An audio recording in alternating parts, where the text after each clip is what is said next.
Labas, vakar aš čia kažkurią dieną rodžiau naują siuntą, naujas prekes ir vat, kaip matot, ten jau biški pabuvus keptuvė, vakar turėjus reikalų su kotletais ir šiandien jau nelabai įsiplauna su paprasta, tai pabandysiu šias naujoves, kurioms užtenka tik vandens ir vat pasižiūrėsim, kaip čia kas gaunasi.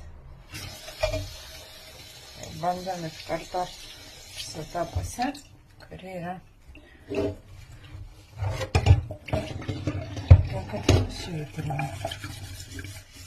Tobula, lengviausiai, paprastai nusivalė. Žiūrėkit, kaip faina. Paprastai, nieko stipriai netrinu. Ir jiems du, čia reikia truputėlį stipriau. Ir va jiems du ir išsivalė. Nuostabu.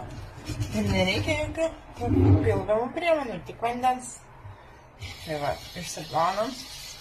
Ir vėl galim naudoti, bet jeigu jums reikia tokios kempinėlės, kaip rodžiau, įeina į pakavime 2 vienetai,